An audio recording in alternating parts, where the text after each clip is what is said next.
Well, I think my pre-approvals are better than cash. Ooh. And The saleswoman. Let me tell you why. Tell me. Okay, somebody comes in and says, I'm putting in a cash offer. 90%, it's a statistic I made up, but I think it's right.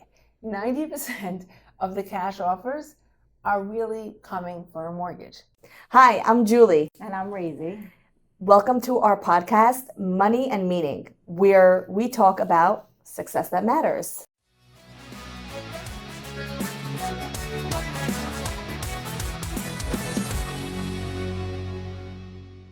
Hi, we're back for our third episode here with the one and only Yael Ishakis, Mortgage Queen, all the way from Muncie.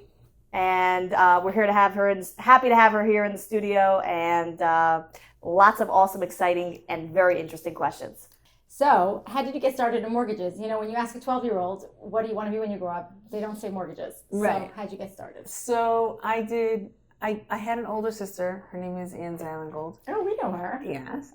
And she was doing mortgages, and I was at a high school, and she's called me up. She goes, we need somebody in the office, come. And like a dutiful younger sister, I went, and I got a job. And I started off as a processor, and I sucked. I was a horrible processor, but I realized, well, like you know, paperwork wasn't necessarily my forte. I was a good salesperson.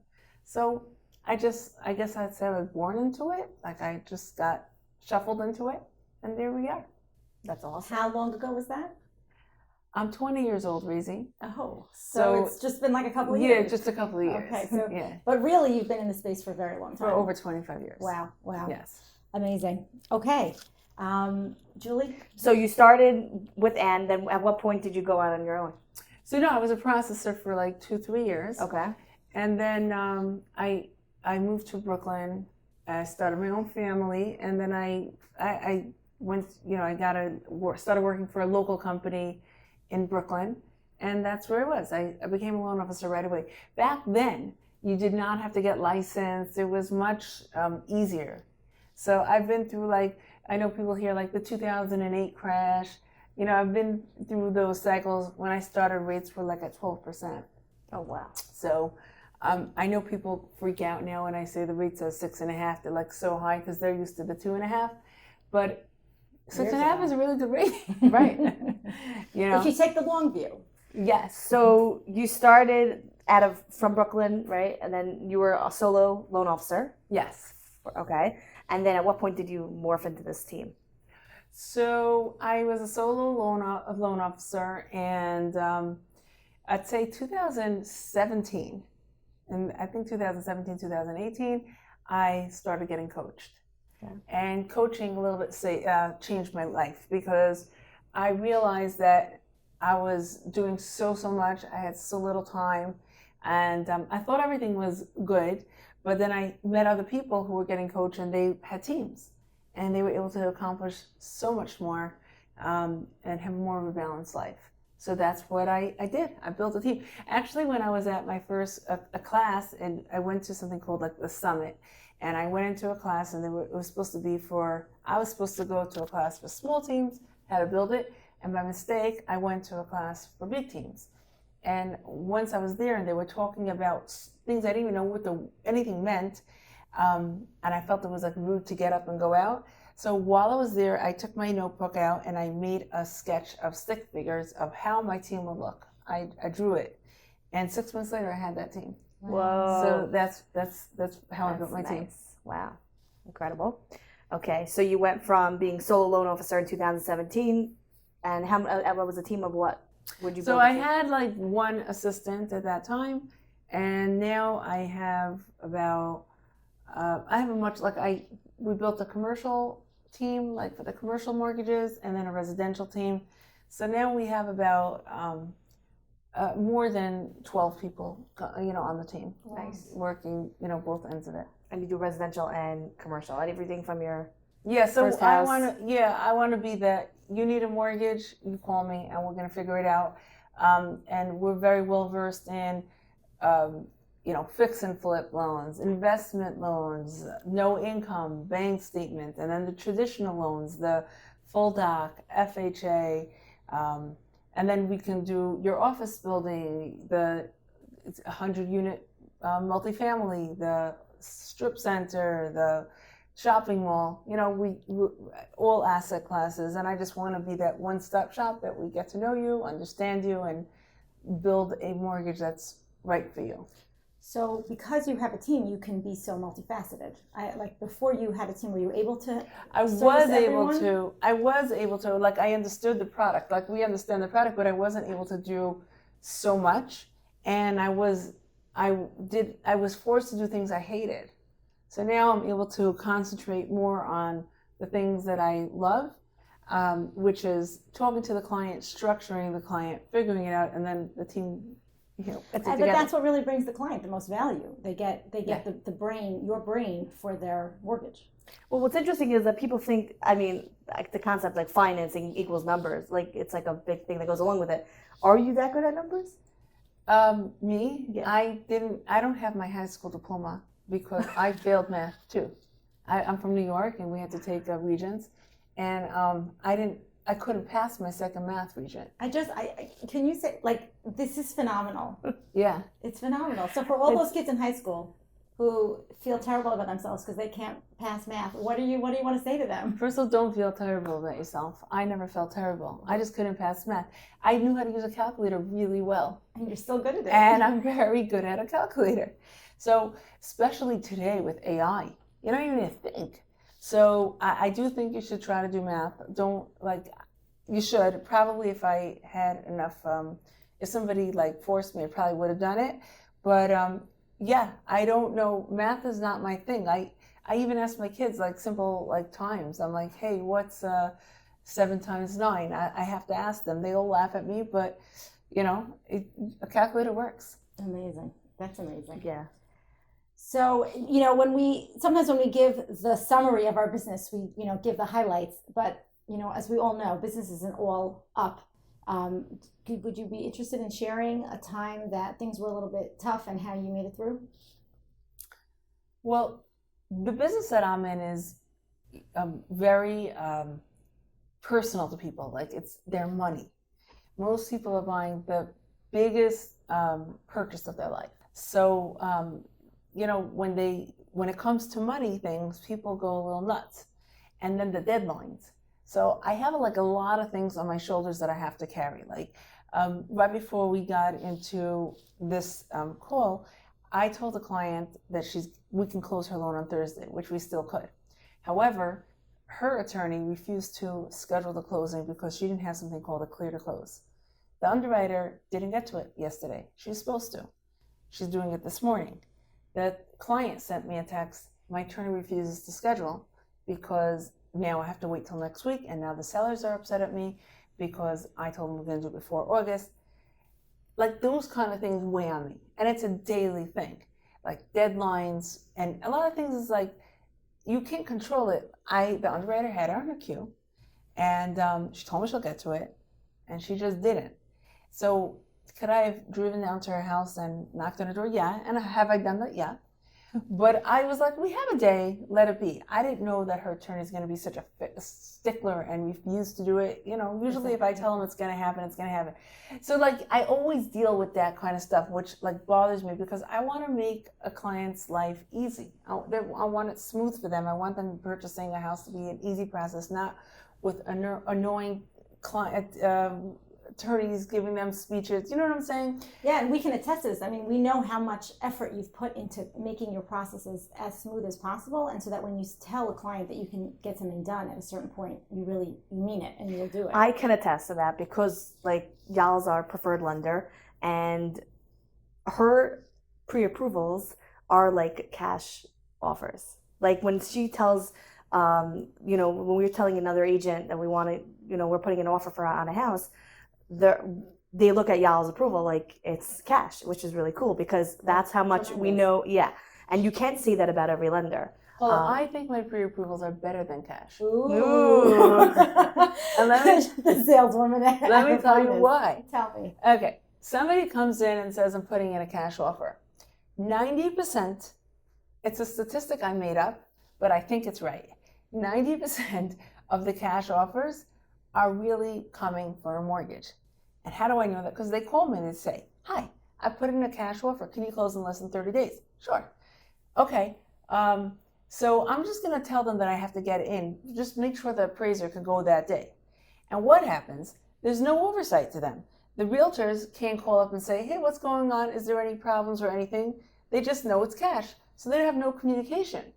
With me, the realtors call me, and if there's a problem, I'll call them, I'll give them a heads up. And you know what? Let me explain to you something. Realtors have a lot of experience. They can troubleshoot.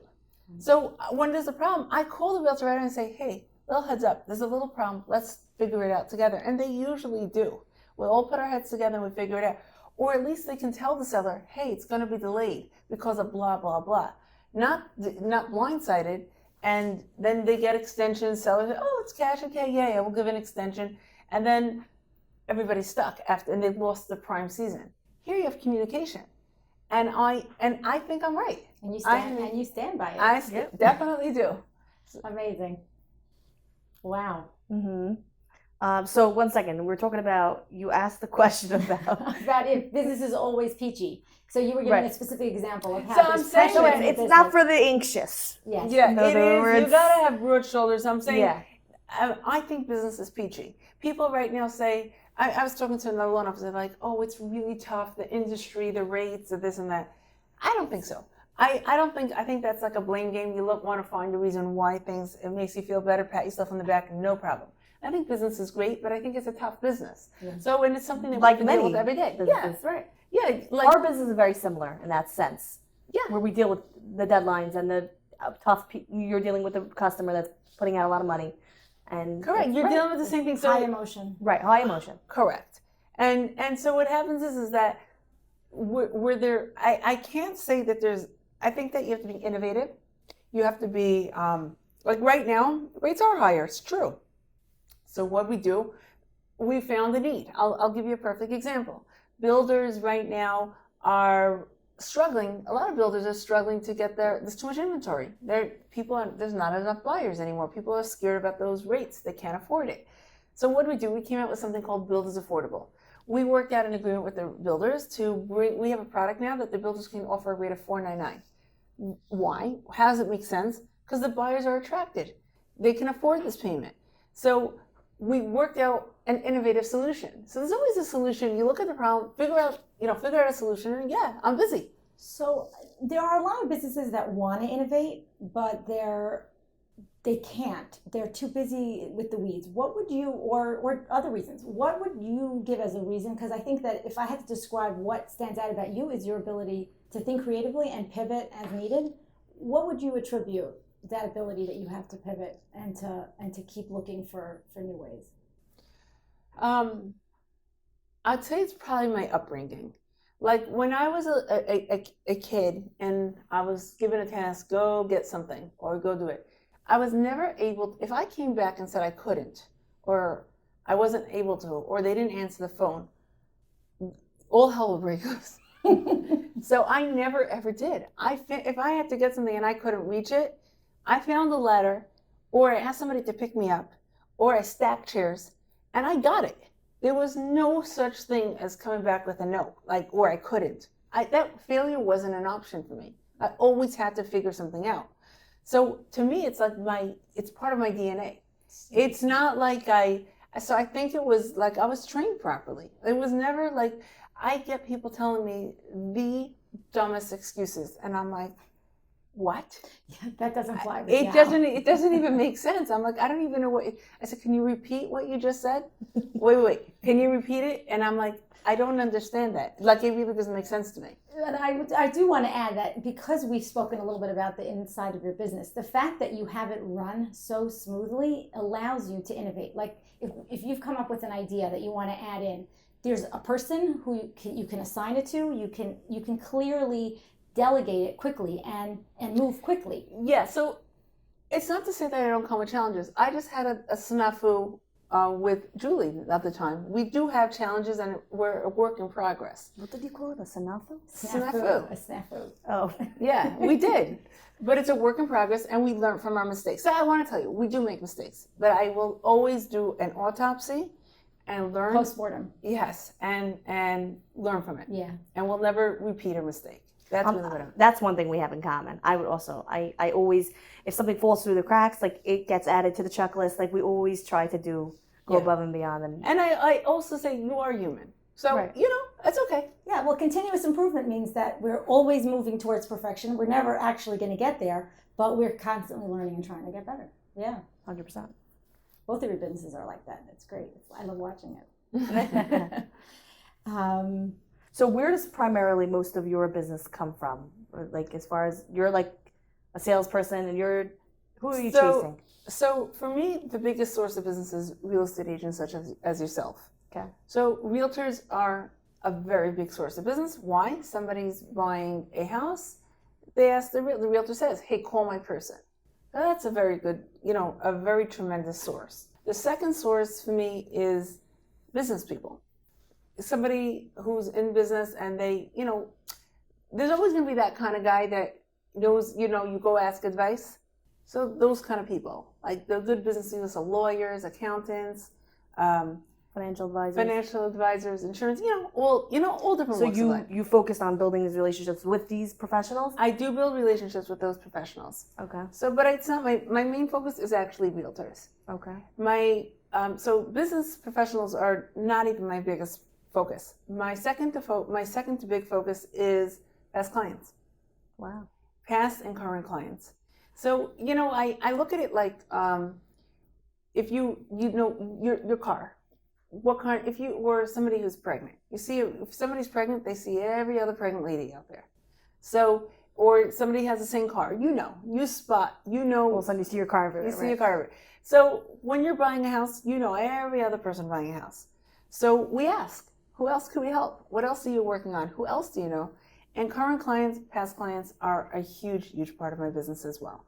And then we go like builders. Builders is a good part. And then, so it's past client, current client, builders, realtors. So how do you, because like I, as a realtor and many other realtors and my friends, like we literally have so many mortgage brokers that reach out to us. And I know that some of my friends have blocked mortgage brokers' numbers because they became so annoying. They're just calling and prospecting. And I find that the typical mortgage broker reaches out and they try to get business from a realtor and they say, hey, send me 1 or 2 deals a year. And often the response is, why? Like, to me, I've had that response in my head. I don't really say that, but I just say, okay, fine, I'll try to think of you because I want to be polite. Right. But really, like, there's no reason for me to send them business, besides for the fact that I already have you as my lender partner. You're the best. But so for me is like, that, what do you do when you get hit with that objection? I'm sure you did. Like, you're right. trying to get. So I very much, the cold call is hard for me. It's a hard call. Hey, ring, ring, can I have your business? It's not that I haven't done it. But what I try to do is go to you and say, Julie, who do you know that you love working with, an associate of yourself that you could introduce me to? Can I take you both to lunch? Or can you make a phone call for me? A warm introduction. So something warm, people respect you, and they'll say, sure. So that's much easier. It's not, I don't get hit with that objection. Right. And then the second thing, once I do it, I'll try to get to know the person. I only want to work with people that I like. So I don't want to work, if someone's getting on my nerves or gets on my team's nerves, I'm not working with them. I don't want to, because it's a friend relationship now. I'm invested in you. Because I've been doing this so long, I can probably help you. And the realtor relationships that I've had is I've been able to help them grow their business, point them out, different things, very small things that is so, routine for me. It's not routine for most of you. Like a lot of realtors don't even know about a profit and loss. They don't know how to track their leads. They don't know how to properly prospect. They don't know how to work VIPs. They don't know how to do gifting. So in other words, you help them with their prospecting, with growing their business, and which in turn they end up coming back to which. Correct. Right. So it's like I want to be a resource to them as opposed to a taker. I want to be a giver. Most people want to give back, and if they don't, okay, great. I helped somebody. It doesn't bother me. So right. So I think that's really where it comes back, is that you have that mentality, which people really feel, the genuine, like that's how we met. Yeah. Through a friend, a mutual friend. Yeah. And that's how, correct. Yeah.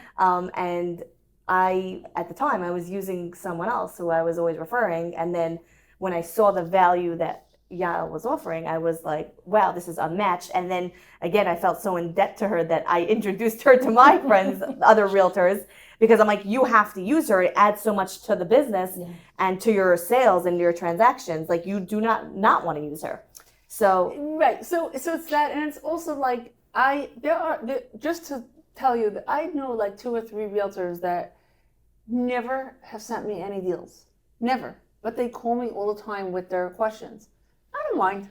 I'll answer So that. I know that having known you for a little bit of time, that aside from your business being so successful, you've used that opportunity of having a successful business to really do a lot of good. And I think this is just one example of ways that you've done that, is that you use all of your experience to help either people starting out in the business or people where you can use your experience to help them. But are there other ways that you feel like having a successful business doesn't just support your family, but also is helpful in terms of the larger community? Of course. People send their, kids and stuff, or people all the time. Like they'll call you financial advice. Financial advice. All the time. I send people. And I'll sit with them. There's certain things like I just get to know over time. Like, and you just know it. It's something like it's ABCs for me is really difficult for them. So, and I've done that multiple times, and it's something that we want to do. Yeah. You want to help others. You want to be a resource. And if somebody calls and says, hey, I've sat down with people in the same business as me and say, what could I do? Everybody has their own sphere. There's so much business out there. Just tap into it. And people don't realize that. I've put Yael on the phone when a lender couldn't do something, and she'll get on the phone, give them advice, tell them how to close it, and not take anything for it. Wow. And just be like, here's what you should do. Why don't you try this? Did you think of this? And they're like, oh, okay. Yeah. So it's not, for me, it's like, why'd I do that? Julie has a deal that has to close. She's a client that is homeless. Yeah. So I could take the deal and make them wait another, 2.5, 3 weeks, right, and put everybody under a lot of stress.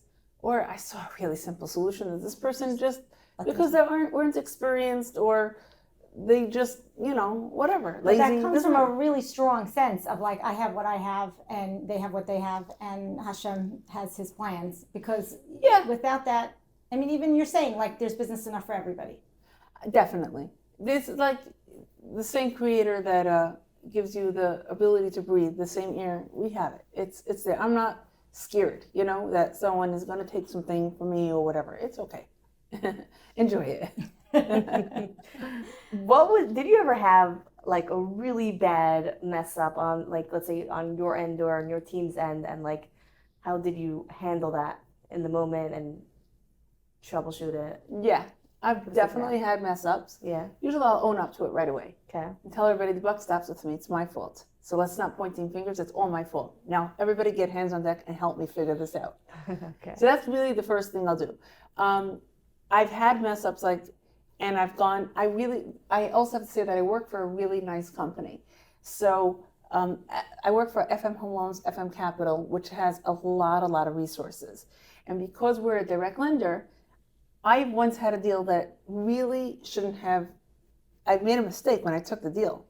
But I went to the owner of my company, I explained to him, I made a mistake, and he privately funded it. Wow. So I have resources that many people can't. They mess up. Yeah. So that is like, I also think that, things are going to happen. So you have to position yourself properly and work in a place that supports you and understands the human facets of the business. And that's really what it is. So I do have that. Like there are a lot of brokers out there that they don't really have that kind of backing. So, and to me, it's like, it's silly. Position yourself properly, because mistakes will happen, and you want to make sure that you're covered. Or not even, let's say it's not my mistake, it's a client's mistake. A client I have one now.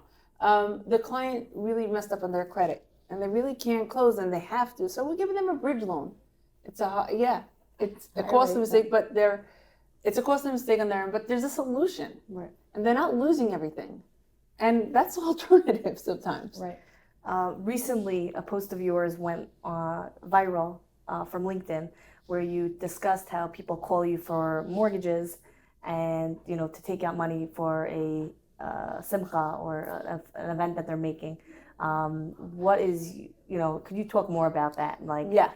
How many people are really calling you about this? A Like, lot. How many calls? Unfortunately, what happened was what made me write that post was that it was like in one day, I got calls from people. One was making a wedding, one was making a bar mitzvah, and the guy with the wedding was the shocking one. He didn't have a job, meaning his business. He was in the did a lot of work in China, and the tariffs killed his business. So he had no idea how to recalibrate. His margins were very thin. He couldn't do it. He didn't have income. He literally had no income. And he had to make a wedding. But he didn't have to make a $250,000 wedding. And he owns his house free and clear. And he called me that he has to. I'm like, you don't. You don't have to. And he's like, my wife will kill me. I'm like, she'll kill you more if you lose your house. You can't do this. So what I did, like, I was really tough for me to get a hold of him. He was part of the Syrian community, and it's a wonderful community. So I called the people at SBH, and we got involved. They got involved. They sat with him. They sat with his wife, and they helped him with, like, working out his job stuff. Right. And second of all, putting, cents together. What's SBH? Sephardic Bika Holim, but they encompass, they're such a wonderful organization. They'll help you with A situation like It's this. a community organization. Okay, got it. Yeah. So I was able to, because I called people who volunteered there, and I helped, and I know the people there. You have a lot of partners. in the Yeah, community. so they were able to help that guy. Another person called me. For the wedding. She, what was her story? Her husband was doing really well when her last daughter got married, and now her second daughter is getting married, and she didn't feel it was right to her daughter to make a lower end. a lower end wedding. She goes, I don't care, but it's so unfair to her. So I was like, give your daughter a little credit. Give her some credit. Talk to her. Talk to her. I bet you, tell her that when you recoup and you get back on your feet, you'll give her the cash. I'm sure she'll appreciate that. So this woman actually did that, and she was so happy. She's taking out a small equity line now. Wow. She's taking, so we were able to talk to her. The bar mitzvah guy was crazy. He wanted to have a weekend bar mitzvah. It was a $500,000 event. And I was like, for what? He's like, he just didn't even have a reason. He just wanted to, his ego, which I was like, absolutely not. I love how she's like that. She decides. Right. No, I love how people are calling you, for business to get this mortgage done for them, and then you go into this whole other. I couldn't fathom it. Right. Not her conscience. That's crazy. Listen, I've written loans that I didn't like, and I really putting pressure, and I don't like them. They could afford it, and it doesn't turn out well. I don't like it. Something that I think, something that people don't really know is that if the borrower does not pay their mortgage for the first 6 months, right? If they don't pay for the first year, it comes back. It comes back to you. Yeah. So they really have to take full responsibility. I need to look at this and I understand it. Does this make sense? I don't want to have, for them, for their family, what kind of, people think that if they don't pay their mortgage, it's no big deal. Takes so long to foreclose. The laws have gotten tighter. You'll never outsmart the bank. You're not outsmarting them. What are you doing? This is silly. And I think it's a lot, sometimes illness and things like that, people really can't control, but you could control flowers. Right. You could. So it's use and live for yourself. I really now I'm not trying here to preach to anybody or whatever, but when people are really doing silly financial, I'd rather that they take that money out and, I don't know, put it in the stock market. Live within your means. Yeah, whatever. If they want to do something or invest it, but something it's frightening, So that's what, prompted that. So hopefully we can make an impact that way. Yes, definitely. Are there any other incidents with similar to this, that you see, I find that one thing that stuck out to me once I started doing, again, getting more involved in finances and seeing what people are buying, what could they afford, what they can't afford, is that I noticed that a lot of people that are driving around in fancy cars and things like that, or have big homes, they really can't afford them, or they have just a ton of debt. Like it's, when I was growing up, there were like 2 people that drove a Lexus in our community, and those were like, whoa, and now it's a Lexus is just an ordinary car. So how do you, like, you have this like inside information that you keep in your head that you really know what's going on. So like there's a guy, his name is Sonny Perlman. He's a therapist. I think that's what he is. Yes. He runs, you know him? My husband and him. Yeah. Okay, so Sonny's great. And Sonny's theory, which, And I'm friends with his sister. But yes. okay, so his theory is that lease cars ruined us. And what his theory really is that it used to be that the 2 rich people in the community had the cars, and everybody else drove the station wagons. Right. So everybody knew you're the haves and we're the have-nots. Okay, great. You had a chance. You want to grow out of the have-not? Okay. But now, because every Joe Schmo can drive a fancy car, or just a new car, whatever it is, then there's that barrier. There's no more barriers. Like everybody thinks that everyone's in the same pot, basically. Right, and there's no differentiation. So then they think that they have to spend that crazy amount of money or have that huge house. And whose car breaks down? Like, why would your car break down? Don't you have a car that's about 2 years old? Like, these are things that we grew up with. We grew up with people's cars breaking down. No one's cars break down because everyone's leasing. Right. So what happens is that because of that shift, everybody now it's like keeping up with the Schwartzes and keeping up with the Joneses is really much more rampant because it's for other people as opposed to, should a young person coming out of yeshiva take a car with an $800 payment? Absolutely not. Get an old car, get a used car. Do what I did. My first car was $500. That's how much I bought it for. Wow. You can't do that anymore. But I understand. So now, inflation-wise, you can buy a used car for $2,000-$3,000. I don't know. Maybe not. I don't know. No. Yeah, you could. A used car. You could maybe. Yeah, I don't know. sure. So I'm not in the market for a used car. But I'm sure you don't have to spend as much, right? Yeah. So but now it's like everybody. I was talking to one of my friends, and her son came in and he goes, everybody else's parents leased their kid a car. How come you're not getting me one? I was like, what kind of pompous is it? Like, so the expectations are so different. Yeah. So that, and I love his thing that the leasing cars really like broke it. So yeah, and I think because then you wouldn't. Okay, everybody knows you're a station wagon kind of person, right? You don't need to go and have the Aviator Nation sweatshirt that costs $250. You can get the Gap one. But would you say primarily because again I think that people out there have there's a lot of external pressure, and I think that. Would you say from you're seeing people's tax returns all day, would you say that what's the percentage of people that are actually living within their means? I think it's a hard thing to answer, right. But I would say that 80% are not. Wow. I just want to give a shout out to living out of town. Island Park, Park in the house.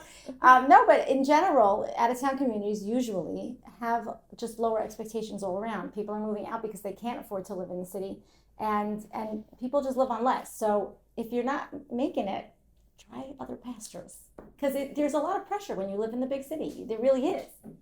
Yeah, I hear that. Or grow some backbone and stop it. So you don't have to. I know. Yeah, but it's hard on the kids. I understand, but teach the kid a backbone. My daughter's been asking for an electric scooter for the last 2 years. Besides the fact I think electric scooters are not safe. Every other day I hear another kid getting hit. But I just think that's ride a bike. But what happened to riding a bike? Yeah, there's 3 reasons why. And then I go in and meet my friend down the block. She's like, "You're that mother that says ride a bike? You want to be that mother?" Your kid needs exercise. And I'm like, what happened to exercise? that mother? What happened to exercise? What happened to danger? And what happened to? I would never get my kid an exercise. My kids never asked me. I think they're scared too. They're scared of you. They're scared of going on a scooter. No, they're scared to ask. It's a dangerous thing, and I would tell them to ride their bike. One day, your kid is going to be on a podcast, and they're going to say, "How come you don't?" He's like, "That's the way I was raised. I'm scared of my mother." Right. I don't know, but I'm just saying, no, I do think that people do, it's easier to say yeah Right. than to be tough. You don't want to be the tough guy, it's hard. Yeah. So, yeah, but I feel like I was talking to Rifki Wachvogel from Waterdale, right? And she told me that her which struck me, I thought was a great line. She tells her kids, we don't want to be the person in school and says, hey, she has it. So you have to be, you have to be a role model for that. Oh, interesting. Be aware of where the bar is Right. within your community. Yeah, because you can come in, everybody in my class has this, Right. and then they start listing names. Then no, I don't want it to be that one. You have a responsibility, and I thought it was like such a good lesson because her kid learns responsibility, learns a backbone, feels proud of who because we they can are. afford it doesn't mean we should buy it. Yeah. Yeah. So I love that. Okay. What do you see? You speak to a ton of business owners and real estate brokers. What do you see as a common denominator between people who are successful and who have built the businesses and are doing well? Just so you can give advice to people that are starting out or that are struggling. Like, what do you see that is really makes a difference? I think that the people who are willing to learn and willing to embrace and willing to, like the people who can't get out of their own selves, they're like too smart. They find every single problem, it never even happened yet. How do you have that problem? So I would say find a mentor, listen, don't get ahead of yourself. You don't know everything. And also the people who are willing to, givers gain. So the people who are willing to give and be generous and help others usually get back. So that mentality is the one who, I one time asked somebody and they said, oh no, I can't share because that person might take my, okay, so stay in your corner with your little 3, toys. Right. You know what I'm saying? Be generous, and I think that you'll get a generous lifestyle. That's very interesting. Beautiful. I also saw a concept of people who are successful. They're busy with big problems or with big issues or with big transactions, and they don't waste time on small details or small problems. Like they don't want to waste their headspace on small things. So you very rarely will find a very successful person that is like, upset about the traffic or like beeping, and like when I saw that, I thought it was so interesting. Like, it made me think twice the next time I was sitting in traffic, and I'm like, no, I don't want to waste my, headspace on getting upset about or dealing with it. I always say that it's like I don't give them free rent. Right. My brain's important. So yeah, I don't even, for me, some facet that I think that I have that makes me unique versus like other people. If there's a problem, there's a problem. I'll finish what I'm focused on, still do what I need to do, and I'm not going to let it, I sort of can divorce it from myself. Compartmentalize. Yeah, I can compartment very easily, and then I'll tackle it when I'm ready to, when I have and just to tell you, when I do tackle it, it's probably solved already. I don't go crazy and start lamenting, oh, this person, who cares? Yeah, you're very boundaried in that way.